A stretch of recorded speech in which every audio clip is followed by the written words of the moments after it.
हर हर महादेव। हार्दिक स्वागत करती हूँ आप लोग का अपने चैनल पे। महादेव जी की कृपा से आप लोग सकुशल अच्छे होंगे। आज मैं सुनाऊंगी बुध प्रदोष व्रत की कथा। और कथा के अंत में प्रदोष व्रत की पूजा कब करें, शाम को प्रदोष काल में पूजा नहीं करने पा रहे हैं, सुबह कैसे करें कि प्रदोष काल का पूरा फल मिले। और इस कुछ उपाय भी बताऊंगी। पूजा कैसे करें, मंगल ग्रह से पीड़ित है तो क्या करें प्रदोष के दिन। और बच्चा पैदा करने में बार बार बच्चा गिर रहा है, बच्चा पैदा नहीं कर पा रहे हैं, तो कौन सा उपाय करें कि शिव जी की कृपा से बच्चा संपूर्ण पैदा हो, बच्चा फले फूले, इस बारे में उपाय भी बताऊंगी। और शनिवार की पूजा कैसे करें प्लीज तो मैं उपाय बताऊंगी। पहले कथा सुनाने के बाद फिर उपाय बताऊंगी। तो प्लीज़ आप लोग मेरे चैनल पर बने रहे, मेरे चैनल सब्सक्राइब, वीडियो को लाइक कर दे। चलिए शुरू करती हूँ। प्रदोष व्रत बुधवार को पड़ा है हिस्सा, इस बार कृष्ण पक्ष का अगस्त में भादो के महीने में पहला प्रदोष व्रत बुधवार को पड़ा है, जिसे बुध प्रदोष कहा जाता है। मान्यता है कि इस श्रद्धा से व्रत करने पर इच्छित फल की प्राप्ति होती है, व्यापार से जुड़ी अड़चनें भी दूर होती है। इस दिन शिव परिवार की पूजा करके साधक को आशीर्वाद प्राप्त होता है। तो आप लोग पहले कथा सुन लीजिए, फिर मैं आगे बताऊंगी कि पूजा कैसे करना है आप लोग को। तो मेरे चैनल सब्सक्राइब, वीडियो को लाइक कर दे। चलिए शुरू करती हूँ। कथा शुरू कर रहे हैं। जिस दिन प्रदोष पड़ता है उस दिन का कथा बुक में रहता है तो पढ़ा जाता है। तो मैं बुधवार प्रदोष व्रत कथा सुना रही हूँ। सूर्य जी बोले, ऋषियों मैं आपको बुध त्रयोदशी प्रदोष व्रत की कथा सुनाता हूँ, ध्यान पूर्वक सुनिए। प्राचीन काल की कथा है। एक पुरुष का नया नया विवाह हुआ था।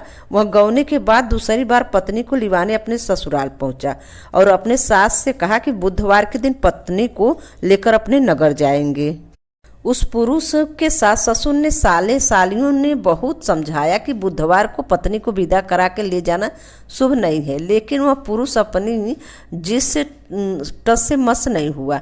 विवश होकर सास ससुर ने अपने जमाता और पुत्री को भारी मन से विदा किया। पति पत्नी बैलगाड़ी में चले जा रहे हैं। नगर के बाहर निकलते ही पत्नी को प्यास लगी। पति लोटा लेकर पत्नी के लिए पानी लेने गया। पानी लेकर जब लौटा तो उसके क्रोध और आश्चर्य की सीमा न रही, क्योंकि उसकी पत्नी किसी अन्य पुरुष के लाए लोटे में से पानी पीकर हंस हंस कर बात कर रही है। क्रोध से आग बबूला होकर उस आदमी से झगड़ा करने लगा। मगर यह देखकर उसके आश्चर्य की सीमा न रही कि उस पुरुष की शक्ल उस आदमी से हूबहू मिलती है। अपने हम शकल हूबहू को देखते हुए आदमियों को झगड़ते हुए जब काफ़ी देर हो गई तो वहाँ आने जाने वाले की भीड़ एकत्र हो गई। सिपाही भी आ गए। सिपाही ने स्त्री से पूछा कि इन दोनों में से कौन सा तेरा पति है। वह बेचारी संजम में पड़ गई, क्योंकि दोनों की शक्ल एक दूसरे से बिल्कुल मिलती थी। बीच राह में अपनी पत्नी को इस तरह लूटा देखकर उस पुरुष की आंखें भर आई। वह शंकर भगवान से प्रार्थना करने लगे कि हे भगवान, आप मेरी और मेरी पत्नी की रक्षा करें। मुझसे बड़ी भूल हुई जो मैं बुधवार को पत्नी को विदा कर लाया। भविष्य में ऐसी अपराध कदापि नहीं करूँगा। उसकी यह प्रार्थना जैसे ही पूरी हुई, दूसरा पुरुष अंतर्धान हो गया और वह पुरुष सकुशल अपनी पत्नी के साथ अपने घर पहुँच गया। उस दिन के बाद पति पत्नी नियम पूर्वक प्रदोष व्रत करने लगे। प्रदोष व्रत करने वाले के कृपा शिव जी का हमेशा बना रहती है। बोलो हर हर महादेव। कथा यहीं पे समाप्त होती है। जो ये मैं कथा सुनाई हूँ ये 20 अगस्त को पड़ रहा है प्रदोष बुधवार के दिन। तो गाइज 20 अगस्त को, हाँ, तो आप जो प्रदोष व्रत रहना चाह रहे हैं तो 20 अगस्त को बुधवार के दिन पड़ रहा है, तो आप लोग व्रत रहिए। पूजा कैसे करें? पूजा शाम को किया जाता है, 4 बजे से पूजा शुरू की जाती है और 8 बजे तक, 9 बजे तक जब तक मुहूर्त रहता है तो पूजा आप 7-8 बजे शाम तक खत्म कर सकते हैं। लेकिन पूजा जो शाम को, मतलब प्रदोष काल में शाम को पूजा नहीं कर पा रहे हैं तो आप सुबह भी पूजा कर सकते हैं। तो सुबह गाइज प्रदोष काल में पूरा मिले तो ऐसे कैसे करना चाहिए, हम लोग ऐसे ही करते हैं पूजा। शाम को नहीं पहुंच पाते, काम रहता है घर पे, तो प्रदोष व्रत बहुत सब सोचते हैं शाम को नहीं पहुंचेंगे तो प्रदोष व्रत कैसे उठाएं। तो गाइज आप लोग प्रदोष प्रदोष व्रत उठाइए। महीने में 2 ठे पड़ता है, एक कृष्ण पक्ष के प्रदोष व्रत, एक शुक्ल पक्ष की प्रदोष व्रत। प्रदोष व्रत दोनों रहना चाहिए। एक कृष्ण पक्ष का नहीं रह, मतलब कि नहीं कृष्ण पक्ष का रहे तो शुक्ल पक्ष का ना रहे, शुक्ल पक्ष का रहे तो कृष्ण पक्ष का ना रहे, कि शनिवार का भर केवल रहे, ऐसे नहीं। प्रदोष दोनों रहना चाहिए। काल प्रदोष व्रत करने वाले अगर प्रदोष काल में शाम को पूजा नहीं कर पा रहे गाय, तो कैसे पूजा करें, जैसे हम लोग करते हैं पूजा, ऐसे आप लोग को बता रही हूँ। पूरी फल मिलेगी प्रदोष काल का। तो गाय प्रदोष के दिन सुबह ही उठ जाइए। हम मेरा कहानी है, आप 3 बजे ही उठ जाइए, 2:45 बजे उठ जाइए प्रदोष के दिन, और उठकर अपना साफ सफाई थोड़ा सा कर लीजिए, नहा लीजिए। नहाने के बाद मंदिर अपन घंटा बजा के खोल के फिर रोज का पूजा 10 मिनट 15 मिनट, ज़्यादा मत करिए, मतलब ज़्यादा लेट करेंगे तो समय चला जाएगा। तो रोज का पूजा गाइस कर लीजिए, और एक लोटिया में जल भरकर आप एक साइड में रख दीजिए। अगर लोटिया आप पास 2 या 3 नहीं है तो आप किसी ग्लास में, किसी बर्तन में आप एक लोटिया के हिसाब से जल भरकर उसमें हल्दी कुमकुम डालकर एक साइड में रख दीजिए। नहीं हल्दी कुमकुम डालेंगी तो भी चलेगा। तो एक लोटिया जल भरकर एक साइड में रख दीजिए सूर्य नारायण के नाम से, कि जब आपका सूर्य भगवान उगेंगे तब जल देना, और तब से रोज का पूजा कर लीजिए। रोज का पूजा करने के बाद आप चौकी इधर रख लीजिए। अब इतने में आपका 4:30 बज गया। हमें तो 4 बजे, हम लोग 4:15 बजे प्रदोष का पूजा शुरू कर दीजिए, 4-4:30 बजे के अंदर। तो आप जल्दी जल्दी पूजा कर लीजिए।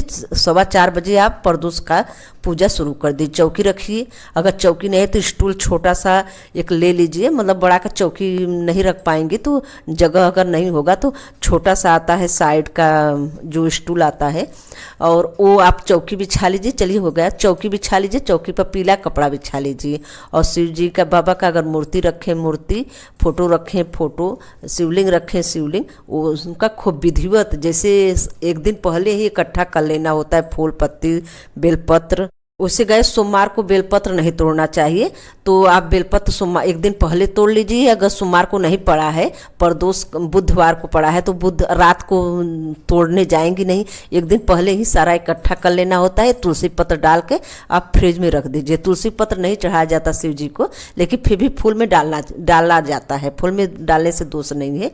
तो आप सुबह अपना प्रदोष का पूजा करिए, और गाय पाठ करिए। पूजा जैसे पूजा किया जाता है, मैं बहुत वीडियो में प्रदोष का पूजा करते समय वीडियो बनाकर डाली हूँ, तो आप लोग मेरे चैनल पर देख लीजिए। सोमवार का पूजा और प्रदोष का पूजा कैसे किया जाता है। एक ही पूजा, मतलब नाम व्रत का है, लेकिन पूजा जैसे सोमवार का किया जाता है वैसे प्रदोष का भी किया जाता है। पाठ कथा अलग अलग पढ़ा जाता है, बस यही फर्क है। और गाय तो ऐसे ही पूजा मैं वीडियो में डाली हूँ कैसे किया जाता है, तो आप लोग देख लीजिएगा। तो प्रदोष का ऐसे पूजा कर लीजिए, आपका 6 बजे हवन हो जाए, मतलब कथा उथा वगैरह पूजा माला, जो भी माला लगा करते हो तो माला भी करिए। गाय जो मंत्र मैं बताऊँ, ओम ह्रीम क्लीम नमः शिवाय सोहा, ये आप इससे हवन करना है आपको 11 बार 21 बार, जितना आप लोग को करना हो उतना हवन जरूर करना है। कथा के अंत में हवन करना है। ओम ह्रीम क्लीम नमः शिवाय सोहा। प्रदोष किताब लेंगी तो उसमें पहले ही कथा के पहले ही ये सब लिखा है। ओम ह्रीम क्लीम नमः शिवाय सोहा आहुति देते हुए ये मंत्र करना है। इसके बाद आप जो और भी मंत्र से हवन कर सकते हैं, शिव पार्वती प्रिय नमः सोहा, मतलब जो आपको आता हो। आपको करना है श्री शिवाय नमस्तुभ्यम करना है, या ओम नमः शिवाय ओम नमः शिवाय 108 बार कर लेनी है, और आपको माला करना है तो और कर सकती हैं। और गाइज यही सब हाल जल्दी जल्दी आप लोग को पूजा कर लेनी है। पहले पंचामृत, पहले जल से स्नान करा के, पंचामृत से स्नान करा के, फिर शिव पार्वती माता का चौकी पर अच्छे से बैठा दीजिए। फिर दीपक जलाइए, दीपक जला कर, पहले दीपक जलाने के बाद ये सब करिए। दीपक जला के एक साइड में कर दीजिए, छिट्टा न पड़ने पाए पानी का। फिर शिव जी का स्नान कराइए, पंचामृत से स्नान कराइए, खूब अच्छे से पोंछ कर फिर उनका श्रृंगार करिए। श्रृंगार करने के बाद फोटो हो तो फोटो से भी कर सकते हैं, मूर्ति है तो मूर्ति से। मेरे पास मूर्ति है, मूर्ति के नीचे छोटा सा शिवलिंग है, तो मैं ऐसे ही पूजा करती हूँ शिवलिंग पे।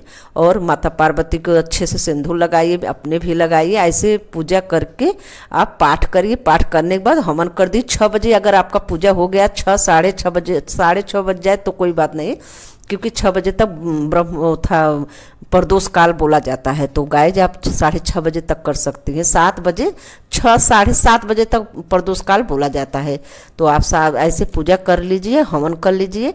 इसके बाद फिर अपना चाय पानी करिए। शाम को फिर चौकी ऐसे लगा रहने दीजिए, हटाइएगा नहीं। फिर शाम को आप जो हाँ, तो शाम को जो फूल उल हटाएंगे तो उसमें फूल पूरा एक फूल और बेलपत्र एक आध दो ठे वहाँ पे रहने दीजिएगा, और साफ करके अच्छे से बतासा मिश्री किशमिश का ये सब भोग लगा के बस आरती करना है शाम को। आरती करके बस, और आगे फरहार और जो दोपहर को बनाई है अपने, नमक सेंधा उंधा नहीं खाया जाता, केवल बिना नमक का आलू सेव केला जो भी अगर फरहार बनाई हैं तो वो भोग लगा के दोपहर में फिर अपने फरहार कीजिए। शाम को ऐसे आरती कीजिए, मिश्री और बतासा भोग लगा के शिव जी का आरती करना है। ऐसे ही प्रदोष का पूजा किया जाता है। का प्रदोष 4 बजे शाम को 4:30 बजे आरती करिए, और बस शाम का ऐसे पूजा करके प्रदोष का पूजा हम लोग जैसे करते हैं वैसे आप लोग को बता रहे हैं। अगर जो नहीं पहुंच पा रहे हैं, शाम को कहीं गई हैं, कुछ काम है और मतलब 4 बजे शाम को नहीं, बहुत सारा काम रहता है घर में, नहीं कर पाए तो प्रदोष ऐसे ही प्रदोष का व्रत आप लोग रहिए, पूरा पूरा फल मिलेगा। शिव जी को क्या क्या चढ़ाया जाता है ये सब भी आप लोग चढ़ाइएगा, हवन जरूर कीजिएगा। हर प्रदोष को हवन किया जाता है, तो हर प्रदोष को हवन करिए। मैं ऐसे बता रही हूँ विस्तार से, आप लोग को अगर चाहिए तो कमेंट में बताइए, तो मैं बनाकर वीडियो आप लोग को पोस्ट करूँगी। वैसे बहुत सा वीडियो प्रदोष का पूजा करते हुए कई वीडियो डाली हूँ, आप लोग को अगर देखना हो तो। ठंडी में भी कितना कितना प्रदोष का पूजा करते हुए स्वेटर पहनी हूँ, वो भी डाली हूँ। अभी सोमवार और प्रदोष जो सावन में पड़ा था उसका उनका भी वीडियो मैं डाली हूँ, तो आप लोग देख लीजिए कैसे पूजा की हूँ। तो ऐसे सुबह ही पूजा कर लीजिए, प्रदोष काल का पूरा फल मिलेगा। और गाय जो मैं और बता रही हूँ, मंगल ग्रह से पीड़ित हैं, जो वो मंगल ग्रह से पीड़ित है, तो आप शहद जरूर चढ़ाइए, प्रदोष के दिन चढ़ाइए, सोमवार को भी चढ़ाइए। इसे डेली भी चढ़ाएंगे तो कोई हानि नहीं है, डेली भी चढ़ा सकती हैं। शिव जी बाबा को शहद घी ये सब डेली चढ़ाना चाहिए, भांग ये सब डेली चढ़ाना चाहिए। लेकिन मंगल ग्रह से पीड़ित है तो आप शहद शिव जी को जरूर अर्पित करना। स्नान के बाद भी, स्नान कराते हुए जैसे कि जल ले लीजिए, उसमें शहद मिलाकर उससे स्नान कराइए, और स्नान कराने के बाद भी आप शहद अर्पित करिए। अर्पित करना दूसरा बोला जाता है, शहद से स्नान करना दूसरा बोला जाता है। तो ऐसे मंगल ग्रह शांति होते हैं। शहद अर्पित करते हुए अपनी मनोकामना भी बोल सकते हैं। शहद अर्पित करते हुए अपने घर की, मुझे घर चाहिए शिव जी बाबा, ऐसे बोलते हुए घर का इच्छा हो तो वो भी पूरा करते हैं। अब जरूर नहीं कि तुरंत चढ़ा दिया तुरंत हो गया, लेकिन शिव जी पुकार सुनते हैं। शहद चढ़ाते हुए अपनी मनोकामना बोली कि हमें भी घर चाहिए शिव जी। तो शिव जी मंगल देव जी खुश होते हैं, शिव जी खुश होते हैं। तो मंगल देव भूमि भवन के मालिक हैं, तो ऐसे भी घर की प्राप्ति होती है। और गाइज मैं एक और बता रही हूँ आप लोग को, जिससे मतलब बच्चा जिस पैदा करने में प्रॉब्लम हो रही है, बार बार बच्चा गिर जा रहा है, 3 महीने 4 महीने का होके 2 महीने का 2.5 महीने का गिर जा रहा है, तो आप लोग एक उपाय मैं बता रही हूँ, ये भी करिए। और उसकी दवा करते रहिए। दवा ये नहीं कि दवा छोड़ दें, दवा करिए, लेकिन इससे आपका दवा भी लगेगा और शिव जी का कृपा प्राप्त होगी। तो और उपाय मैं बता रही हूँ, प्रदोष के दिन ये करना है। जिसे बच्चा बार बार गिर रहा है तो बच्चा, आप एक नारियल ले लीजिए और वो नारियल में आप मौली लपेट लीजिए, लेकिन घर पे नहीं करना, मंदिर जाना है। तो नारियल में मौली लपेट लीजिए और मंदिर जाइए। मंदिर में शिव जी का खूब अच्छे से अभिषेक करिए, पूजा करिए, उनको बेलपत्र चढ़ाइए, फूल चढ़ाइए, फल फूल चढ़ाइए, मीठा चढ़ाइए, जो भी जैसे पूजा होता है शिव जी का सब कुछ चढ़ाकर फिर वही नारियल में मौली लपेट कर शिव जी बाबा को अर्पित करते समय अपनी मनोकामना बोलिए, मतलब संकल्प लीजिए।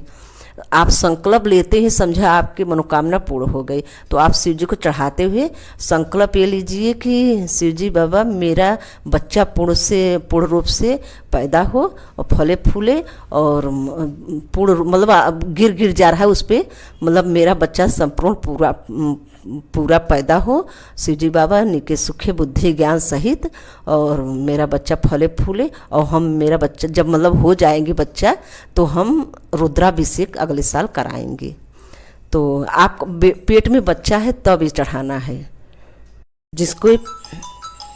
तो जिसको मतलब बच्चा पेट में है 2.5-2 महीने का 3 महीने का होकर गिर रहा है, तो 1.5-1.5 महीने का पेट में रहे तभी ये सब चढ़ाना है आप लोग को। प्रदोष के दिन जाकर पूजा पाठ करके मौली लपेट के नारियल में और शिव जी को चढ़ाते हुए संकल्प लेनी है।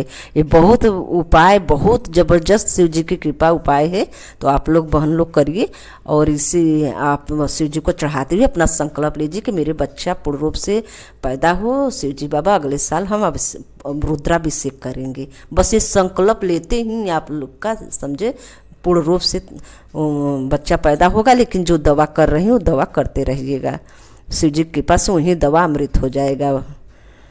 और एक बात, शिव जी को कभी खंडित चीज नहीं चढ़ाना चाहिए, नारियल सब में ही चढ़ाए। और कभी भी शिव जी को कोई खंडित फूल भी नहीं चढ़ाना चाहिए। फूल में ढेर सारा चढ़ा रहे हैं, उसमें टूटा फूटा मतलब साथ में जो मंदिर में जा रहे हैं दे रहे हैं, उसका बात अलग है, मलिया अपने हाथ से। लेकिन आप वैसे फूल खंडित या कोई फल या कोई मीठा जैसे गुड़ भी चढ़ा रहे हैं तो फोड़ कर मत चढ़ाइए। अगर फोड़ रहे हैं तो उसे एक खूब अच्छे से भेली बना लीजिए।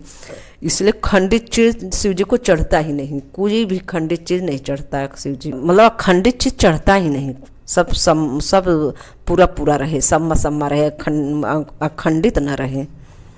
शनि से ढैया से सब परेशान है, तो शनिवार को जरूर हर शनिवार को काला तिल, पहले गंगा जल डालकर शुद्ध जल डालकर में काला तिल और गुड़ डालकर अब अभिषेक करिए। मृत्युंजय मंत्र जपते हुए उनका अभिषेक करिए। 2-3-4 शनिवार करेंगी, आप लोग को जरूर महसूस होने लगेगा कि घर में बहुत सारा बीमारियां, कोई न कोई कुछ न कुछ बीमार हो जा रहे हैं, तो बहुत आराम लगेगा। और धीरे धीरे देखेंगे घर में सुख शांति आ जाएगा, कोई बीमार नहीं रहेगा और धन संपदा, लक्ष्मी प्राप्ति, सब कुछ बरकत होने लगेगी घर में। तो गाइज आप लोग करके देखिए। हर शनिवार को शिव जी को स्नान करें, एक लोटिया तैयार कर लीजिए, उसे जल चढ़ाने के बाद शुद्ध जल से जरूर नहलाना है शिव जी को। ये नहीं कि बस वहीं चढ़ा कर चले आए। काला तिल डाल लें और गुड़ डालकर और समी पत्र डालकर उसी से अभिषेक करिए शिव जी का। अगर आपके पास है तो एक बेलपत्र भी डाल लीजिए, इसके बाद बेलपत्र अलग से चढ़ाइए। इससे शिव जी को जरूर चढ़ाना चाहिए। खाते समय बोलना है ओम हु जू सह, ओम भूर्भुवस्सह, ओम त्र्यंबकम यजामहे सुगंधिम पुष्टिवर्धनम् उर्वारुकमिव बन्धनामि मित्रमच्छमामृतात्, ओम सह भू भू, ओम सह जू हो ओम। ऐसे बोलते हुए आप रुद्राभिषेक शिव जी का मतलब अभिषेक करिए। अगर आप लोग को नहीं आ रहा है तो यजामहे सुगंधिम पुष्टिवर्धनम् उर्वारुकमिव बन्धनामि मित्रमच्छमामृतात्, बस इतना भी बोलकर आप जल चढ़ा सकती हैं। ओम हुजू स, ओम भूर्भुवः स, ओम त्र्यंबकम यजामहे सुगंधिम पुष्टिवर्धनम् उर्वारुकमिव बन्धनामि मित्रमच्छमामृतात्, ओम स भू भू, ओम स जू हो ओम। ऐसे नहीं बोलना आ रहा है तो केवल मंत्र केवल करिए, ये महामंत्र है तो केवल आप मृत्युंजय मंत्र ही कह के जल चढ़ा सकती हैं। और ना ही तो दारिद्र दुख दहनाय नमः शिवाय, ये जल आप 7.5 ढैया के लिए भी चढ़ा सकती हैं और दरिद्रता रूपी गरीबी की दूर करने के लिए भी शिव जी के इसी से अभिषेक कर सकती हैं। बस मंत्र बदलना है, ओम दारिद्र दुख दहनाय नमः शिवाय, ओम दारिद्र दुख दहनाय नमः शिवाय करते हुए आप स्नान कराइए शिव जी को। धीरे धीरे घर से गरीबी दूर होगी। ये दारिद्र दहनाय नमः शिवाय स्तोत्र में लिखा ही है कि इसके करने से शिव जी का अभिषेक करते समय बोलने से लक्ष्मी घर में सदैव निवास करती हैं और शिव जी की कृपा प्राप्त होती है। स्तोत्र में अर्थ सहित डाली हूँ, अपने मेरे वीडियो में जाके आप लोग सुन लीजिएगा। तो मैं प्रदोष व्रत की पूजा बता दी आप लोग को। सुबह पूजा करिए, प्रदोष व्रत सब लोग रहिए, बच्चे पूरे घर में सब बच्चे लोग के, अपने परिवार में पति बच्चे सब परिवार में सब सुरक्षित रहेंगे, शिव जी का कृपा प्राप्त रहेगी, कहीं भी आएंगे जाएंगे कोई तकलीफ नहीं होगा। प्रदोष व्रत जरूर रहना चाहिए। जैसे एकादशी महीने में 2 ठे पड़ता है, ऐसे प्रदोष व्रत भी 2 ठे पड़ता है। तो आप लोग, हम लोग जैसे गृहिणी हैं तो प्रदोष व्रत जरूर उठाना चाहिए। अभी मतलब 4 बजे शाम को नहीं पूजा करें तो ऐसे सुबह ही पूजा करिए। बस महीने में 1 दिन तो उठना है। आप ज़्यादा जल्दी उठ जाइए, 2:30 या 3 बजे उठ जाइए। 3 बजे तो लेट हो जाएगा, 2:30 बजे उठिए और अपना साफ सफाई करके नहा धो के मतलब रोज़ का पूजा आप 4 बजे कर लीजिए। 4 बजे तक, 4:15 बजे तक रोज़ का पूजा करके चौकी रख कर आप ऐसे प्रदोष का पूजा करते करते 6 बज गया, हवन कर दीजिए 6:30 बजे। बस कथा ज़्यादा लंबा रहता नहीं, 1-1.5 पन्ना का कथा रहता है। जल्दी जल्दी कथा पढ़ने के बाद आप माला वगैरह जो भी करती हूँ करिए। तो रखती हूँ। हर हर महादेव, धन्यवाद।